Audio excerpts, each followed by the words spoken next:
Bonjour, nous sommes le 1er octobre, dimanche 1er octobre 2023, météo qui est encore très bonne pour, voilà, pour un début d'octobre, parce qu'on est le 1er octobre, c'est le début d'octobre, et je peux vous dire qu'il fait entre 24 et 25 degrés, et qu'on a des éclaircies, donc il faut encore en profiter de cette météo, parce qu'après on ne sait pas ce qui va suivre, et si c'est du mauvais temps, ben, généralement le mauvais temps est synonyme bon, de moins de déplacement.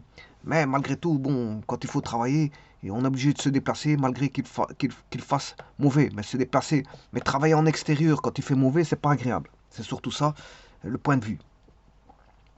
Alors ici, je vais faire une vidéo qui va concerner donc ce qu'on appelle le MRU. Alors, qui est une, voilà, c'est ce qui se retrouve dans la nature. Pourquoi la nature? Parce que la nature, a été créée par un créateur. Forcément, s'il y a une création, c'est qu'il y a un créateur. Le créateur a créé des lois de la nature. Voilà, on va dire ça comme ça. Et que dans MRU, on sous-entend M de mouvement, R de rectiligne et de U de uniforme. Donc ça nécessite pas mal de voilà, d'étalage pour pouvoir comprendre le mouvement rectiligne uniforme et ses lois. Alors, sans expliquer les causes du mouvement, on a la cinématique qui étudie le mouvement des corps en fonction du temps. Donc il faut, bien sûr, un espace-temps. Donc la nature a doté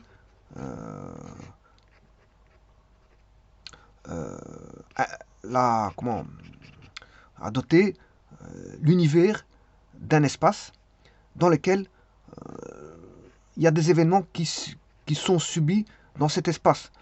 Et ces événements, on peut on peut les associer à une temporalité. Une temporalité. Si vous regardez l'histoire, vous regardez un manuel d'histoire, mais il se passe des événements en fonction du temps. Voilà, donc les événements de 1800 ne sont pas les événements de 1900. Les personnes qui ont vécu des événements en 1800 dans une voilà, en 1800 à une date bien précise, ce ne sont pas les événements qui se déroulent en 1900. Et beaucoup de gens ne sont plus, je dirais même la plupart des personnes ne sont plus là pour vivre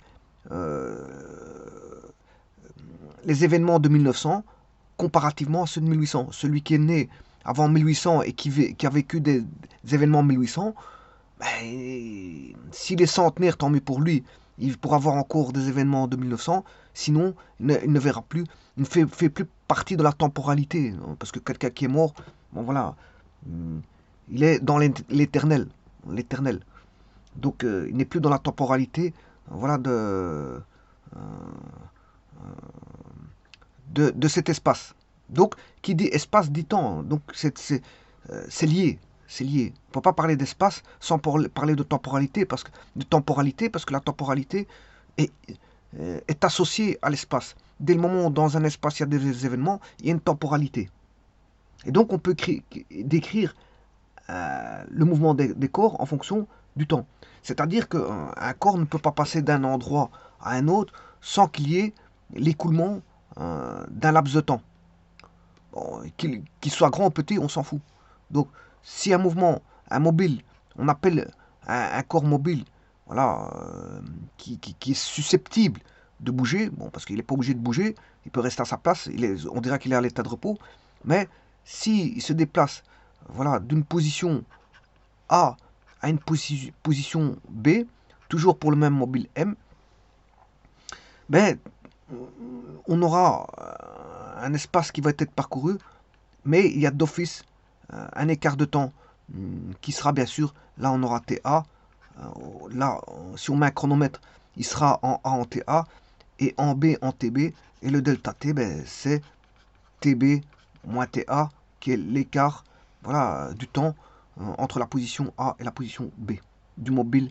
Donc le mobile a parcouru un certain espace.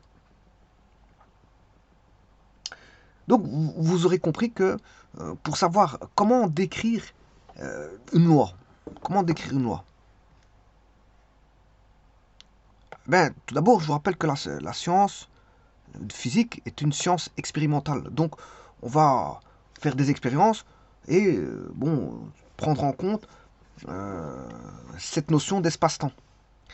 Et donc, en faisant des laboratoires, on peut se rendre compte que ben, il y a des éléments très importants qui peuvent voilà, décrire les lois de ce qu'on appelle les lois de la mécanique. Et une des branches de la mécanique, c'est la cinématique, parce que je vous ai dit que là, la cinématique, euh, justement, euh, étudie les lois du mouvement des corps en fonction du temps, sans expliquer les causes, parce que si vous expliquez les causes du mouvement, les causes généralement c'est des forces, et bien si vous expliquez les causes, ben là on a affaire à la dynamique, avec les fameuses lois de Newton, F égale ma. Mais vous pouvez avoir des problèmes où on fait intervenir de la dynamique, mais aussi de la cinématique. Alors si le corps est au repos, on étudie les équilibres des corps repos. Et donc les équilibres des corps repos, ben là à ce moment-là, c'est encore une branche de la mécanique qu'on appelle la statique. Voilà. Et tout ça, c'est des branches de la mécanique, et ces branches de la mécanique, bien sûr, c'est des branches de la physique. Parce que la mécanique, c'est une branche aussi de la physique. Hein.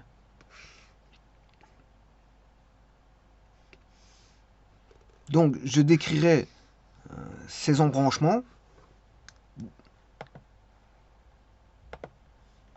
comme étant des embranchements de la mécanique. Alors la mécanique possède beaucoup d'embranchements. En tout cas, ici on a affaire à 3 embranchements qui font partie de la mécanique.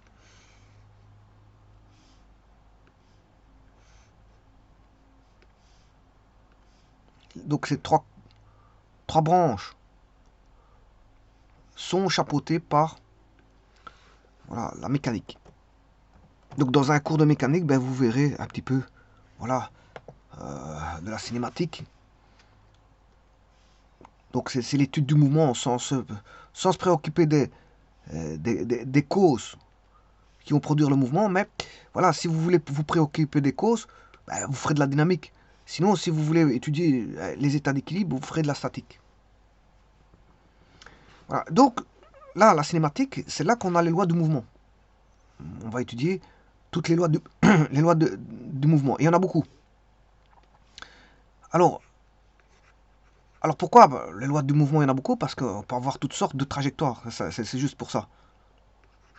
En plus de ça, on peut avoir plusieurs repères. Voilà. Et donc, on peut avoir des compositions par rapport aux repères.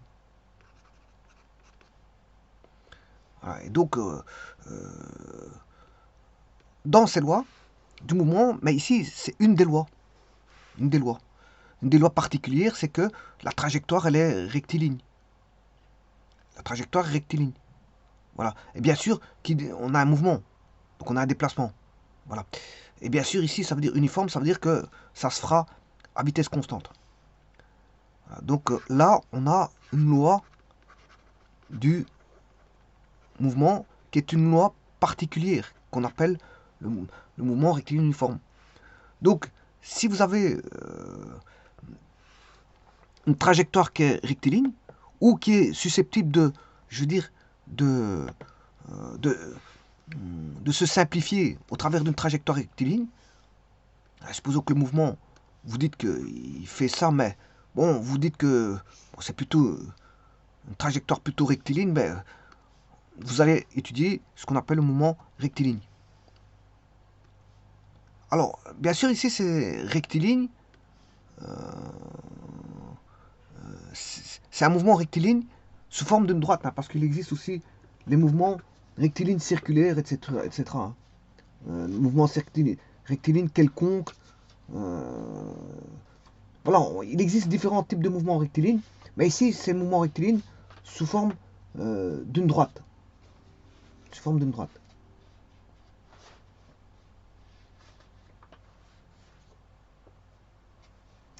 Et donc, ici, si vous voulez étudier un mouvement, bah, il faut étudier faut savoir sa position. Parce que le mouvement, un mouvement, c'est quoi? C'est un déplacement. C'est un déplacement d'un mobile. Donc il faut connaître les positions. Et donc c'est là que ça apparaît les notions mathématiques. Les notions mathématiques vont apparaître, transparaître ici.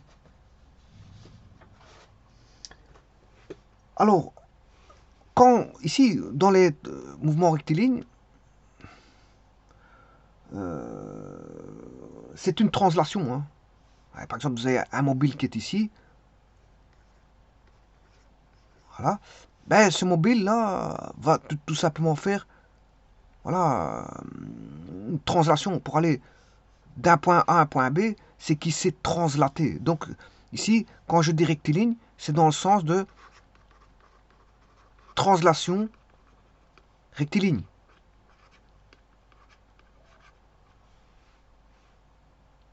Voilà. Je peux avoir aussi ce qu'on appelle une translation circulaire. Hein. Par exemple, vous connaissez la roue.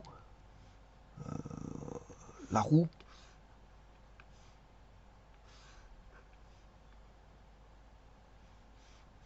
Ici, on va mettre une cabine. Et cette cabine peut se déplacer de manière circulaire. Là, vous aurez compris qu'on a une translation circulaire. Et alors, on peut avoir une translation quelconque, comme par exemple, vous allez prendre le téléphérique. Ah bon, c'est toujours un même mouvement. C'est une translation, on va dire, curviligne, en courbe. Ah, ici, c'est curviligne. Donc, on a une translation rectiligne, translation circulaire et translation curviligne. Bon, alors, ça peut faire toutes sortes de courbes. Hein. Quand je dis quelconque, voilà, ça, c'est du curviligne aussi, hein, trajectoire curviligne. Voilà, donc ici, on a affaire à une translation rectiligne. Et donc, ça veut dire que le mobile s'est déplacé de manière à subir ce qu'on appelle une translation. Translation géométrique. Hein. Bon, vous connaissez la translation en mathématiques, mais c'est ça. C'est une transformation voilà, du plan. Une transformation du plan ou de l'espace ou sur une droite. Et ici, voilà. Donc, ce qui veut dire que si je veux décrire la position du mobile A, eh bien, la position est décrite en mathématiques par un repère. Donc, vous devez y fixer une origine, un repère de base que je vais appeler I, ou je peux l'appeler UX. Hein. En tout cas, la norme de I vaudra 1, et la norme de UX vaudra 1. Ce qui veut dire que, bon, si vous voulez 2 unités, ben c'est 2 fois ça. 3 unités, c'est 3 fois ça. 4 unités. Donc, en fait, c'est l'échelle. I va fixer l'échelle. Et donc, à partir de là, je peux donner n'importe quel abscisse. Hein, le 1, c'est 1 fois I. Le 2, c'est 2 fois I. Le 3, c'est 3 fois I. Le 4, c'est 4 fois I. Et ainsi de suite. Et donc, là, je décris un axe X. Et donc, je peux décrire la position du mobile à n'importe quel moment. Et c'est là que le chrono intervient. En cinématique, en mathématiques, vous avez des notions spatiales, voire de plan ou voilà, ou sur une droite, sans contextualiser par rapport au temps. Mais ici, le temps est présent. On compte. On compte. Voilà, les déplacements sont comptés. Le temps est compté. On comptabilise le temps. Donc, vous avez bien vu que pour un mouvement rectiligne, il faut ce qu'on appelle un repère 1D. Alors, on peut avoir un mouvement rectiligne dans l'espace aussi. Hein. Voilà, mais ici, si on a un repère même si on est dans l'espace, ben je fixe un nouvel axe. Voilà, s'il fait un mouvement, le mobile aime faire un mouvement rectiligne uniforme, ben, j'ai pas besoin d'un repère 3D, hein, ni d'un repère 2D. Un repère 1D me suffit. Parce qu'il n'y a pas de composante en Y. Supposons que là j'ai XY, j'ai pas de composant. Donc un repère en X me suffit. Donc c'est pour ça que je vous dis qu'ici, le MRU sera étudié dans les repères 1D. Donc la première des choses qu'on fixe quand on étudie un mouvement, c'est un système de référence. Bon, je vous rappelle que c'est des notions relatives parce que le référentiel, il est choisi suivant vos besoins.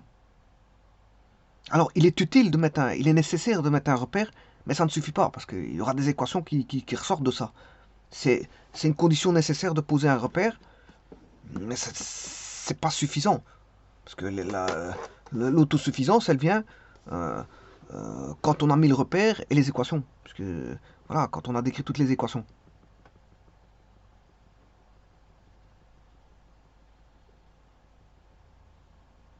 Donc, ici, donc la cinématique étudie le mouvement des corps en fonction du temps, donc de la position en fonction du temps, mais qui dit position dit repère. Et ce repère, bien sûr, est relatif parce qu'un repère n'est pas l'autre. Ça dépend ce que, généralement, ce qu'on va faire, on va choisir un repère qui est confondu avec la trajectoire.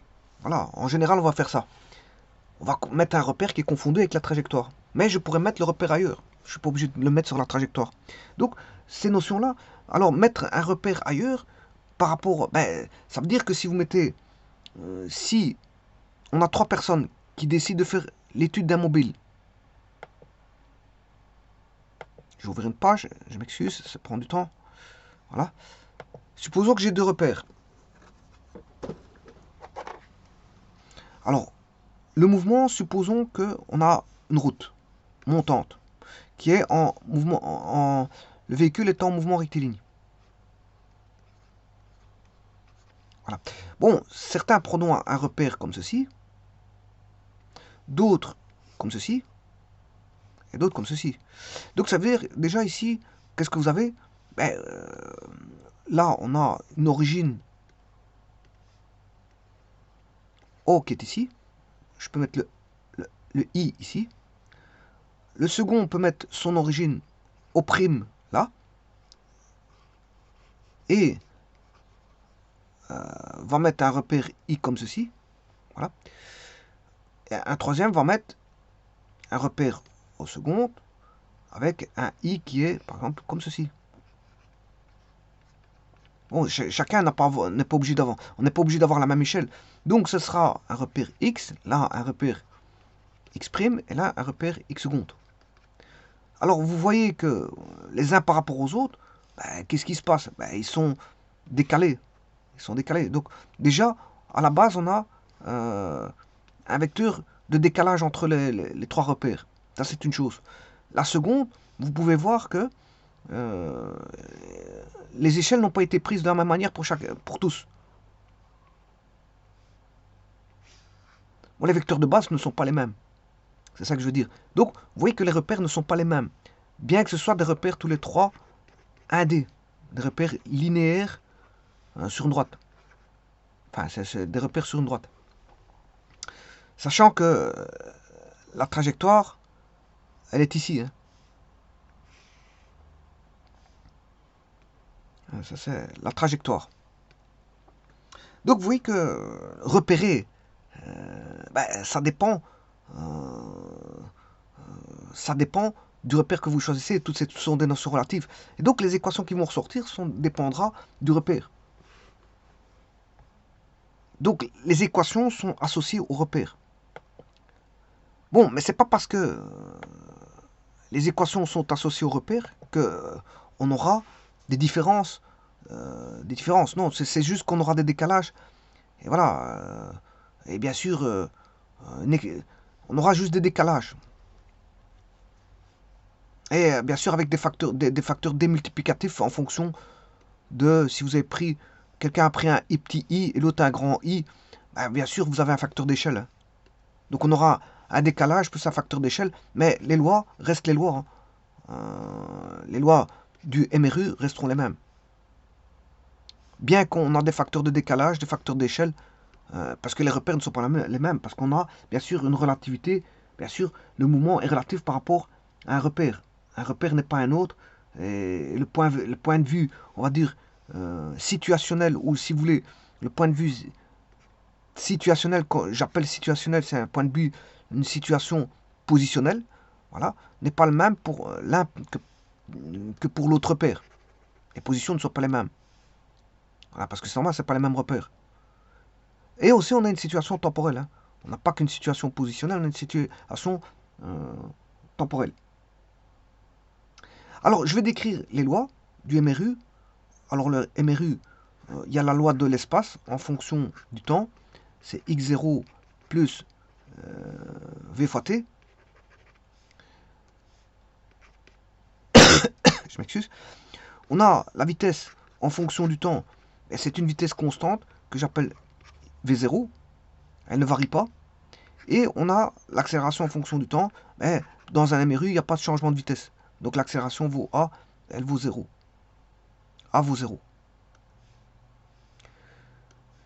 Et donc là, on a la loi de l'espace en fonction du temps, la loi de la vitesse en fonction du temps, et la loi de l'accélération en fonction du temps. Alors je vous rappelle qu'ici, la loi de la vitesse en fonction, la loi de l'espace en fonction du temps, ben, c'est une droite. Voilà. Elle peut passer par l'origine. Hein. Si x0 vaut 0, ben, ça veut dire que vous avez comptabilisé autant t égale 0, t0 égale 0, ben, vous avez x0 égale 0. Alors, je rappelle que x est en mètres, et là, t0 c'est en secondes. Et donc, maintenant, si je veux la vitesse, en fonction du temps, elle sera constante. Et elle vaudra v0. On n'a pas de...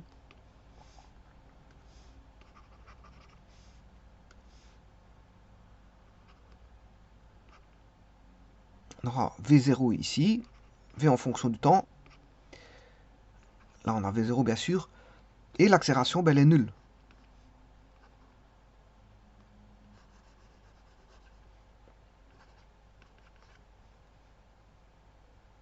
Alors, un cas particulier de vitesse constante, c'est l'état de repos. Ça, c'est un état de repos. Donc, ça veut dire l'état de repos, attention, qu'il ne bouge pas. Hein. Il ne bouge pas. Si le mobile est l'état de repos, ben, ça veut dire que voilà, on n'a plus de mouvement. Le point X n'évolue plus. Il reste à sa place durant un certain temps. Maintenant, si on a la vitesse qui est en sens contraire de l'axe, là ça devient négatif. La vitesse sera négative. Donc on aura une vitesse qui sera ici. Vitesse négative. Ça c'est en sens contraire de l'axe. L'accélération sera toujours nulle.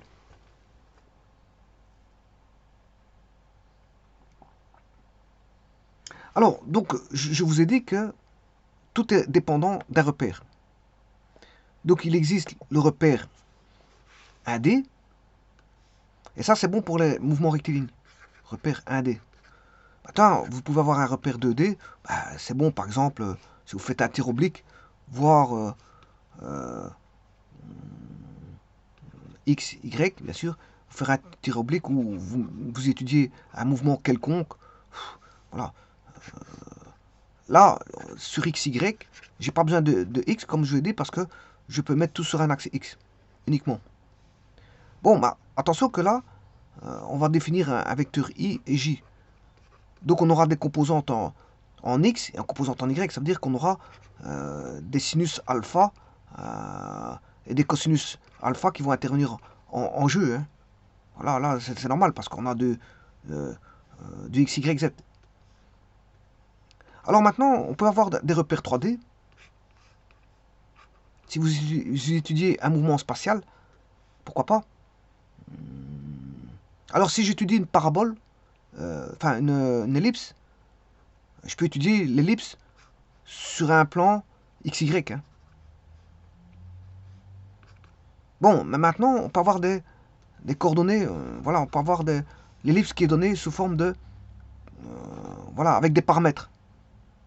Avec des paramètres. Donc bon, on étudiera, voilà, tout ce qui est paramétrique. Alors, idem pour le... Là, c'est un repère trirectangle en 3D.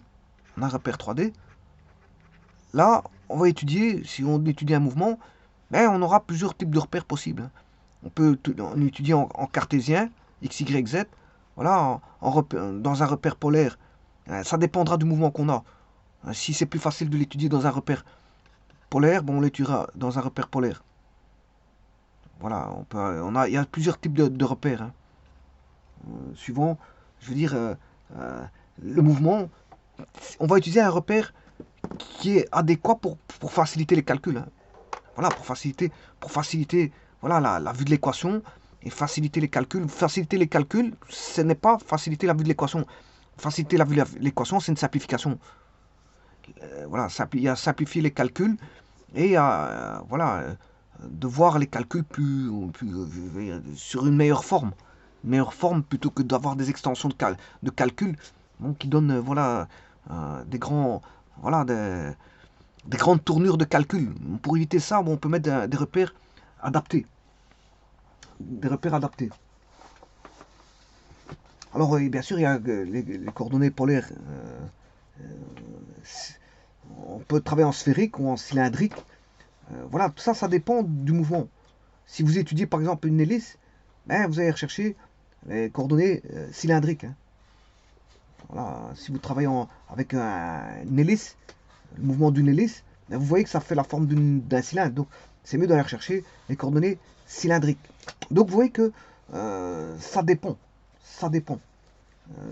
En 3D, vous aurez le choix.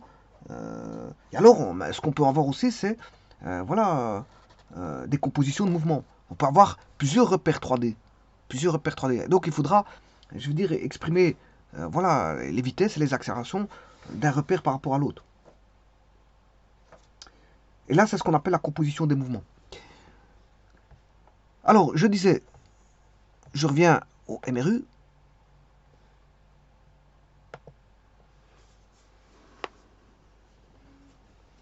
Je disais que on utilise un système de référence, bon, soit 1D, 2D ou 3D, comme je vous le disais. Alors, si c'est un 1D, il n'y aura que un vecteur de base. Et alors, ça, c'est le plus facile, hein, d'ailleurs, parce que on n'a qu'une seule projection à faire. Maintenant, si on a en 2D, il faut une projection sur I et sur J. Voilà, ici, on a, bien sûr, par rapport à une origine, là, on aura X, Y, et là, on aura I. Bon, et ce cas de figure ici est le plus facile. C'est le plus facile parce que on n'a qu'une seule projection, donc je peux travailler directement avec des scalaires plutôt qu'avec des vecteurs. Par contre, là, on aura deux compositions, et là, on aura sur I, J, et car bon, vous aurez compris que là, c'est un peu plus compliqué parce qu'il y a une troisième composante. Voilà, X, Y, Z. On a une troisième composante. Donc le mouvement peut se faire sur une droite, sur un plan ou dans l'espace.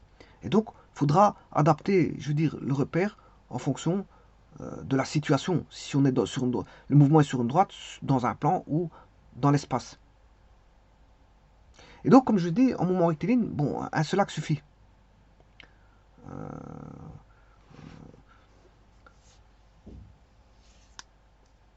Alors, qu'est-ce que c'est qu'un repère ou un système de référence, si vous voulez? C'est un ensemble de points dont les distances mutuelles ne varient pas. Bon, si vous prenez par exemple le repère ici, si je prends ce repère-là, 3D, ben, si je prends ce point-là, ben, les distances ne varient pas par rapport à un autre point. Voilà. C'est un système de référence donc, qui est un ensemble de points dont les distances mutuelles ne varient pas. Donc tout reste constant. Dans ce système de référence, tout reste constant. Alors, avant toute chose aussi, quand j'étudie un mouvement, c'est par rapport à un mobile.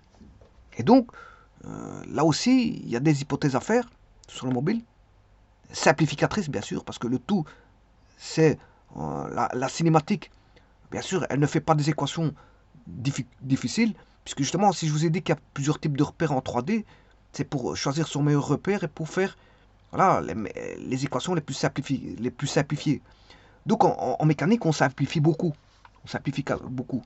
La première chose qu'on fait pour simplifier, ben, si vous avez un mobile qui va subir un mouvement, c'est donc décrire une trajectoire, ben, on peut dire qu'on peut définir... bon, tout d'abord, qu'est-ce que c'est que ce mobile? Ben, c'est un corps qui peut être mis en mouvement. Il peut être mis en mouvement. Voilà. Mais c'est pas dit il va faire du mouvement, il peut rester au repos, au repos. Donc il va passer d'un point A à un point B. Alors on va définir justement qu'est-ce que c'est qu'un point matériel. Point matériel ou ce qu'on appelle une masse ponctuelle. Une masse ponctuelle. Eh bien, ça c'est tout simplement un système mécanique qu'il est possible de modéliser par un point géométrique. Donc je peux mettre un point géométrique que je vais appeler bien sûr ici M, auquel on associe bien sûr une masse. Elle a une masse. Alors on peut aussi définir ce qu'on appelle un point ponctuel. Et là, le point ponctuel, c'est un mobile fictif dont les dimensions sont ramenées à celles d'un point, dans le but d'en simplifier l'étude du mouvement. Donc vous voyez que, je veux dire ici, on définit le point ponctuel pour simplifier.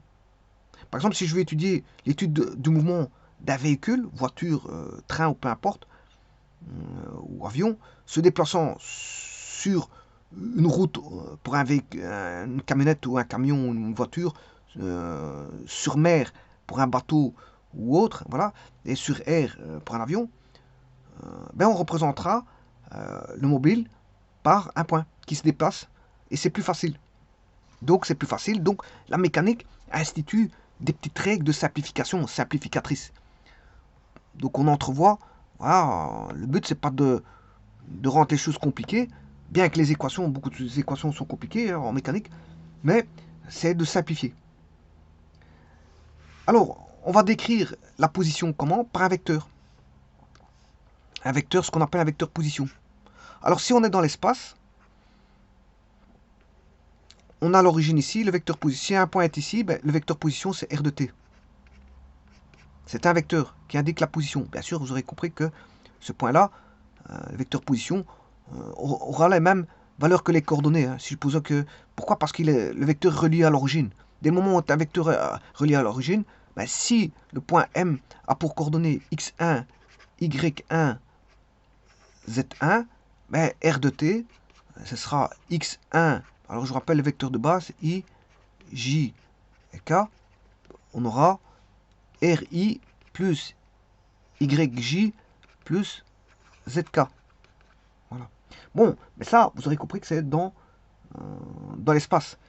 Parce que si c'est dans le plan, ben, on n'a plus que deux composantes. Donc, on aura, bien sûr, ici j'oublie le vecteur là, on aura R de t, ça c'est dans l'espace. Si on est dans le plan, ben, on a besoin que de xi, ah oui, je me suis trompé parce que c'est x1, x1, y1, z1, voilà. Supposons maintenant les coordonnées sont x1 du point M dans le plan, si on est dans le plan, plus y1, j. Et maintenant, si on est sur une droite, voilà, R de t, il n'y a qu'une composante en i, donc on aura x1, i. Et donc, le plus facile, c'est celui-là. Sur une droite, c'est un mouvement rectiligne, on mettra une droite. Et donc, c'est le plus facile, c'est celui-là. Pourquoi c'est le plus facile? Parce que justement, c'est ça que je veux montrer maintenant.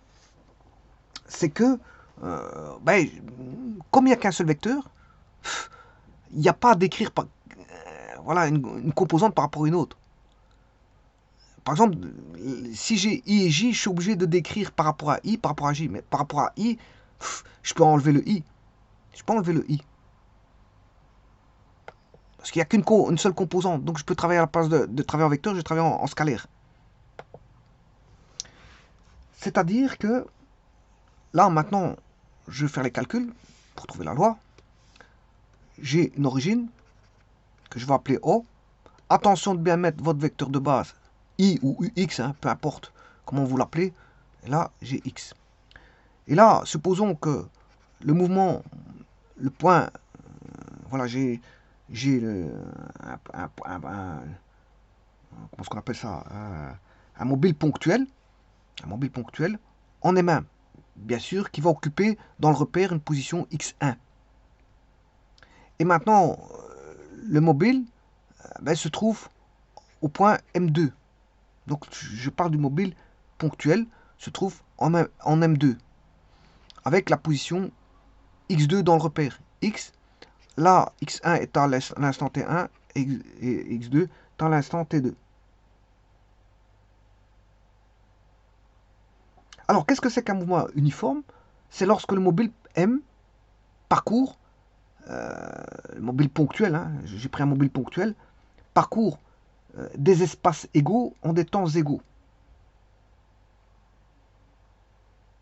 Voilà, donc j'ai placé ici un repère, voilà, avec une origine O, que voici, c'est moi qui l'ai fixé là-bas.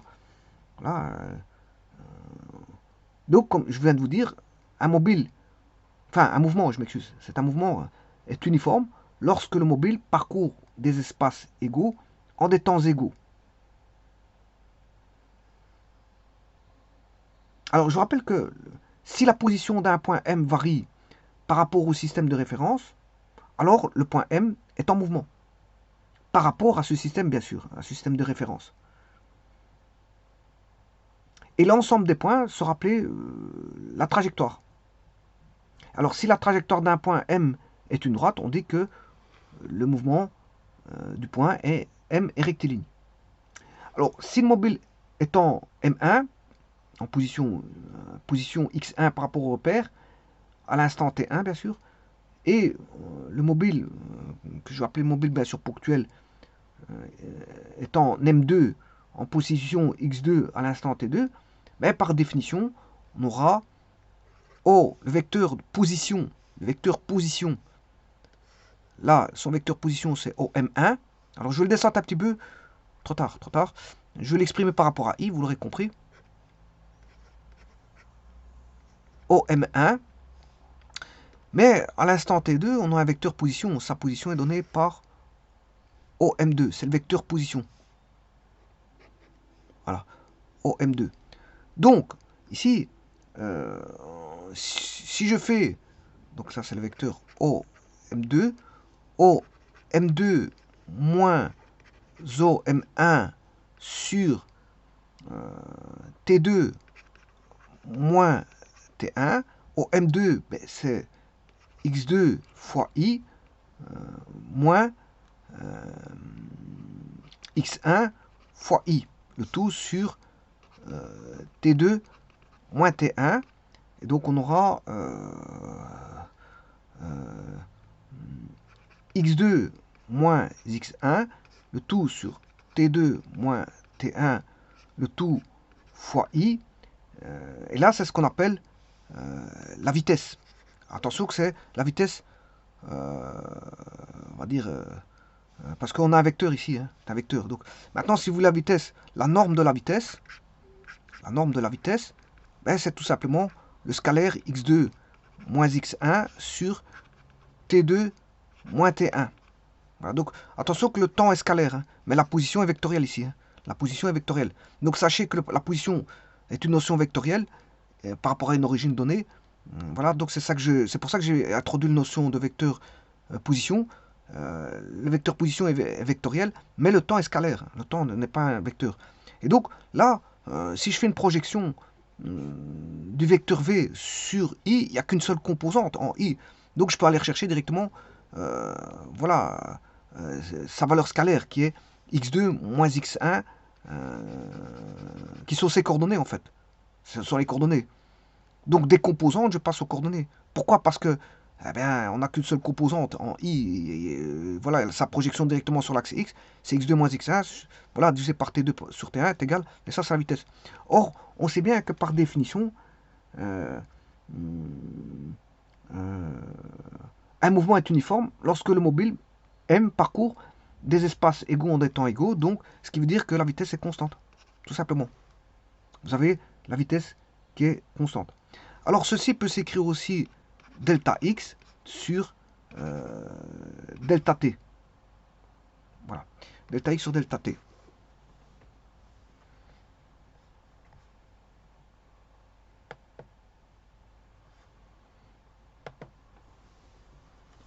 Donc delta x sur delta t. Bon, maintenant, ce qu'il faut savoir, c'est que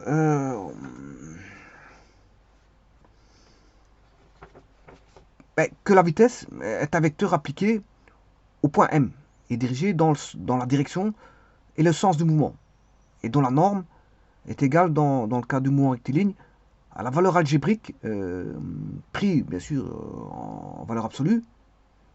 La valeur algébrique de la vitesse est positive ou négative, suivant que on a x2 plus grand qu'x1. Alors, elle sera, si on a x2 moins x1 sur t2 moins t1, alors ça c'est la vitesse, bien sûr en module, bien, elle sera positive et elle ira dans le même sens que l'axe. Une vitesse positive, voilà, j'ai pris O ici, voilà, le I ici, voilà, on va aller de M1 à M2, point M1 à point M2,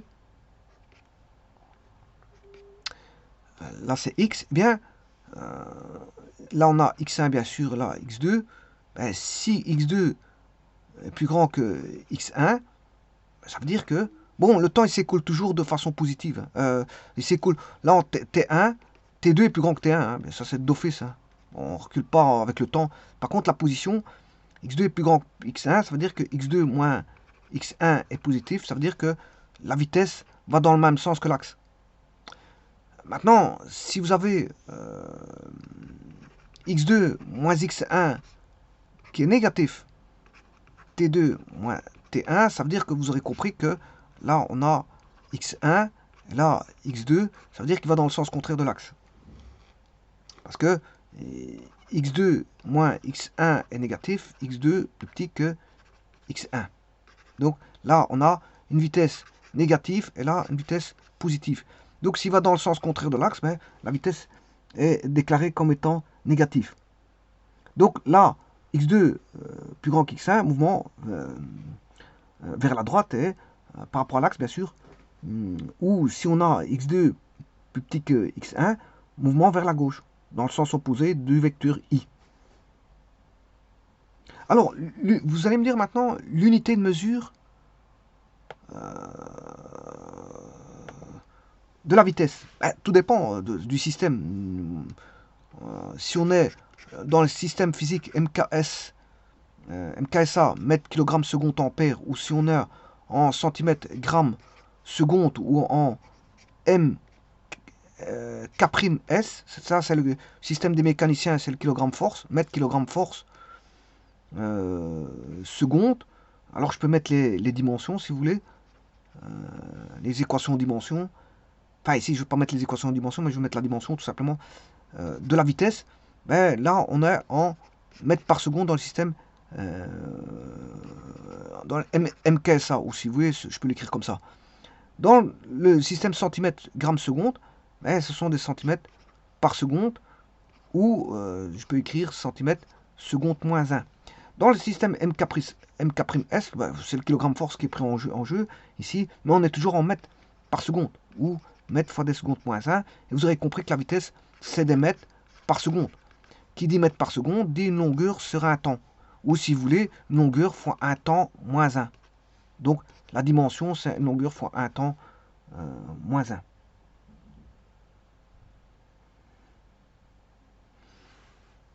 Alors, donc, comme je vous ai dit, moi, j'avais vite fait une projection de la vitesse. Donc, je l'ai de manière projective. Je peux écrire que x2 moins x1 sur t2 moins t1 est égal à la vitesse. Bon, de manière projective, parce que bien sûr il y a un vecteur de base qui est présent, mais j'en ai pas besoin, parce qu'il n'y a qu'un seul vecteur de base, donc j'en ai pas besoin. Donc je peux écrire que x2 est égal à v t2 moins t1. Donc là, dans cette équation, t1 correspond à l'instant où le mobile se trouve en x1. Et on peut considérer cet instant comme arbitraire et le fixer à 0.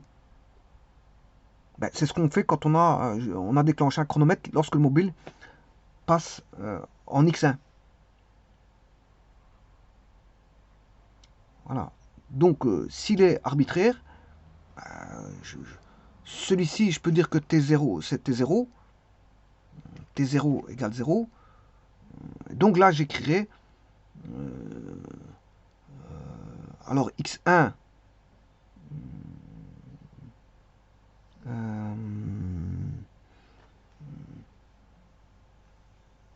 là, je peux écrire x2 moins x1 sur t2 moins t0 égale v. x2 moins x1 égale v. Alors si en x0, en x1, si ça vaut 0 en x1, alors celui-ci, je peux l'appeler x0. Hein. Le x1, je peux l'appeler... Quand je commence le chrono en t0, ça vaut 0 et que je commence le x0 en 0, donc ça veut dire que le x0, il est en 0. Voilà. Donc là, je peux décrire que c'est x moins x0 est égal à v fois t2. Donc je peux écrire que tout point x, pour tout point x, je peux écrire quelconque, hein, quel que soit x appartenant à la droite, je peux écrire que c'est x, enfin au mouvement, hein, à la trajectoire. Quand je dis la droite, c'est la trajectoire. Ben, je peux écrire que x est égal à v à l'instant t plus x0. Voilà, ça j'ai généralisé. J'ai porté une loi générale. Donc, là, vous voyez que la loi de la vitesse, enfin de l'espace, c'est x égale x0 plus v fois t, je viens de le voir. x0 plus v fois t, ou vt plus x0, peu importe, c'est la même chose. La vitesse étant constante, je vous l'ai dit, parce que on parcourt des trajectoires égaux en des temps égaux. Et là, il n'y a pas de changement de vitesse, donc l'accélération, elle est nulle. Et on a cette loi-là. Bien sûr, pour si vous avez la vitesse qui est positive, parce que si elle est négative, on aura une constante négative. Voilà, si on a un plus ici, la vitesse est positive. Mais l'accélération sera toujours nulle. Et donc, vitesse positive, je rappelle que c'est dans le même sens que l'axe. La vitesse est positive si la vitesse est dans le même sens que l'axe. La vitesse est négative si on est en sens contraire de l'axe.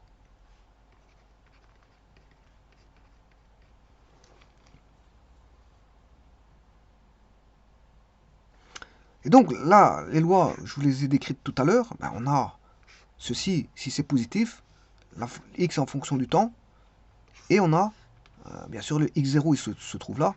Alors si vous avez x0 égale 0, on aura ça, hein, il passera en 0. Voilà. Et la vitesse, ben, est donnée par, le coefficient angulaire va donner la vitesse. Le coefficient angulaire va donner la vitesse.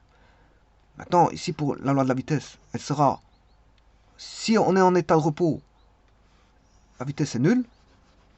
Sinon, si la vitesse est positive, on aura V0. Et si la vitesse est négative,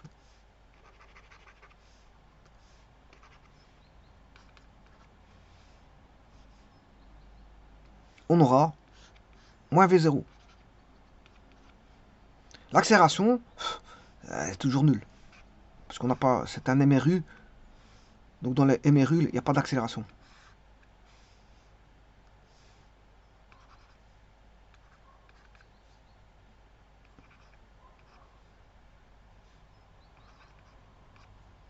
L'accélération, elle est nulle.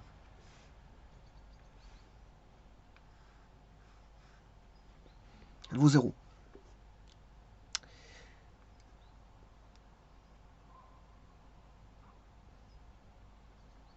Bon, maintenant, on peut entrevoir autrement tout ça.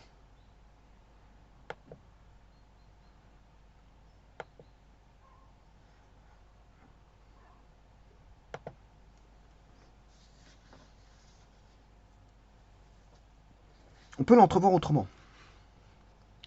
Alors, je repars de ma définition.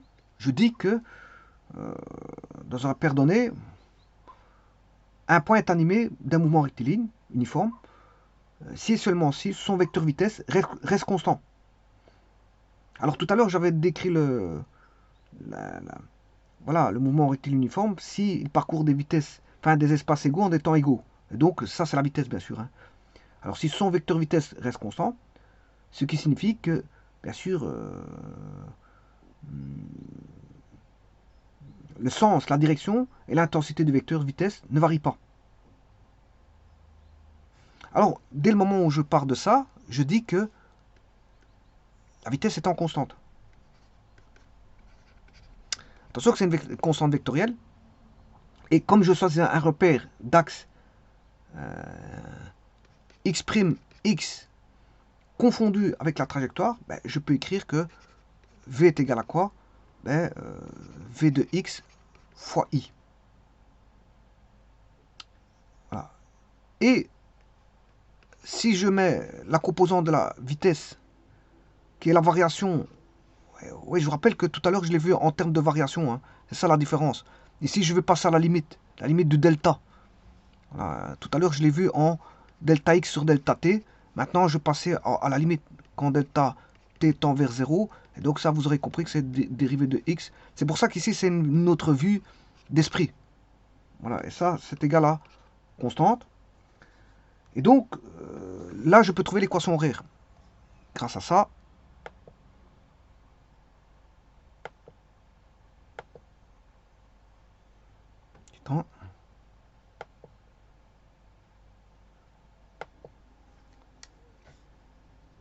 Voilà, l'équation horaire, quelle est en fonction du temps le xt, connaissant v de t, je cherche le x de t, eh bien, on sait bien que v de t est égal à dx de t sur dt. Voilà, donc je peux écrire que v dt égale dx, en d'autres termes, dx égale v dt.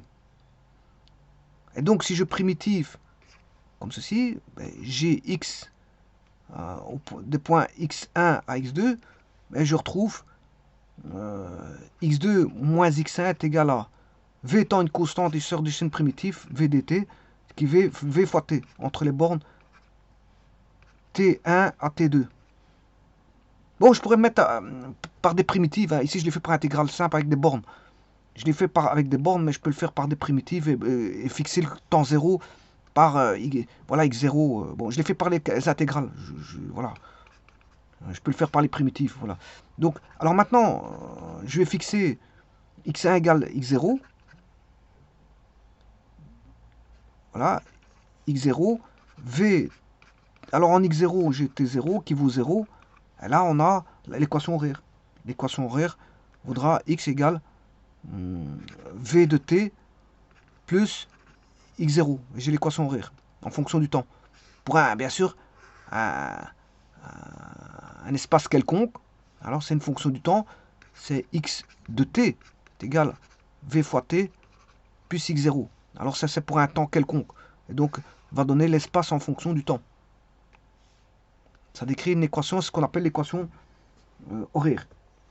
Donc x0 est une constante, mais qui représente, si vous voulez, l'abscisse du mobile à l'instant t égale 0 pour la déterminer. Il suffit de connaître bien sûr la position du mobile à un instant donné. Et bien sûr l'accélération, la valeur du vecteur accélération A, je peux la trouver. On sait bien que ça vaudra 0, mais je vais partir du principe... bon, ici j'ai trop de pages. Bon, je vais effacer. J'ai un petit problème ici.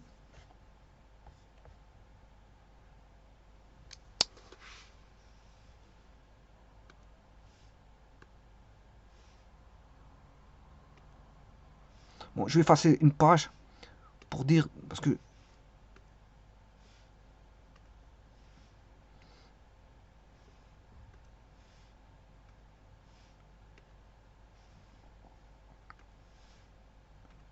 alors je vais trouver l'accélération maintenant.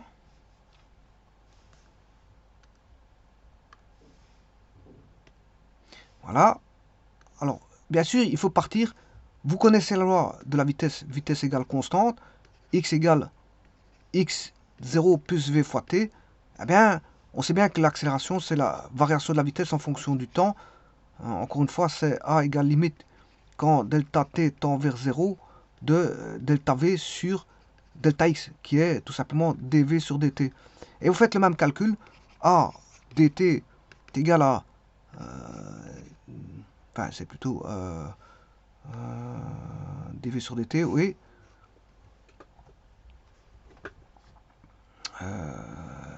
Donc, je cherche A. Oui, ici on connaît la vitesse. On connaît la vitesse, on sait bien qu'elle est... Je l'ai décrite comme étant constante.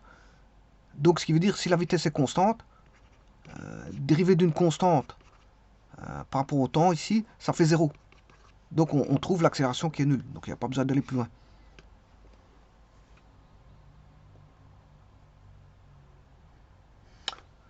Donc, bien sûr, j'aurais pu écrire que A égale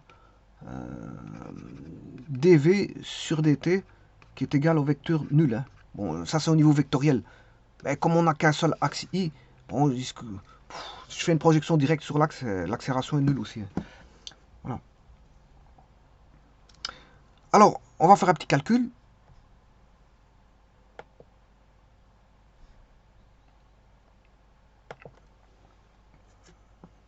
Supposons qu'on a un météorite qui parcourt l'espace. Un météorite qui parcourt l'espace. Je vais le considérer comme un point, un mobile ponctuel. Donc, il parcourt l'espace. Ça, c'est un météorite que je vais appeler M. Parcourt l'espace de, on va dire, 500 km en 2 heures. Suivant, bien sûr, un émeru. On demande quelle est sa vitesse. Alors là, le météorite, le niveau 0 du météorite, il est là. Donc ça veut dire qu'en x0, en t0, x0 égale 0, voilà, il parcourt, là il est en, météorite, il est en position M1, là en position M2. Alors il suffit pour avoir la vitesse est égale à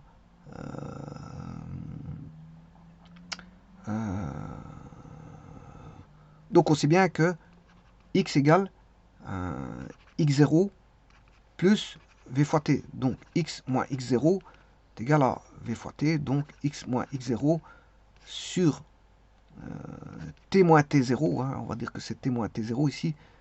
Voilà, est égal à la vitesse.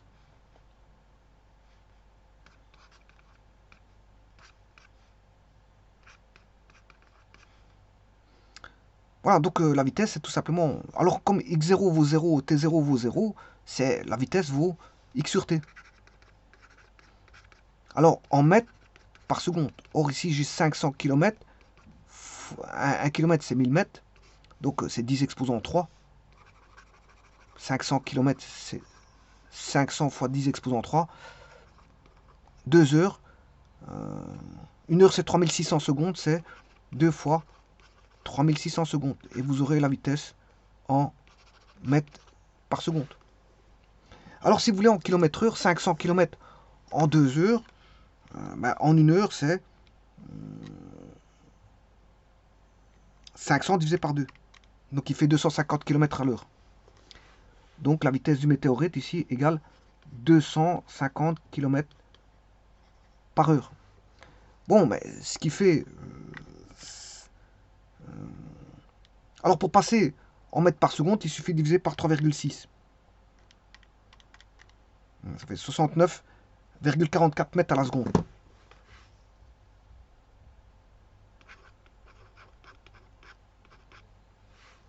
Environ. Hein. Parce que c'est tous des 4 qui se suivent.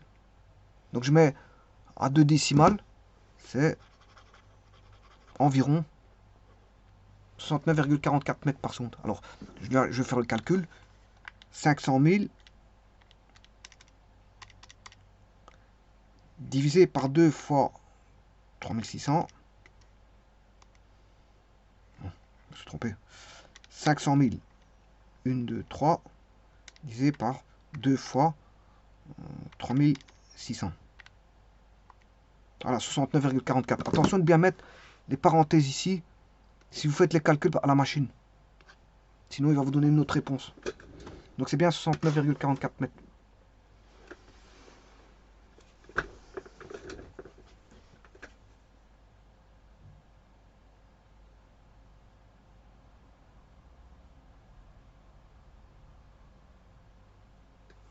Je vous remercie.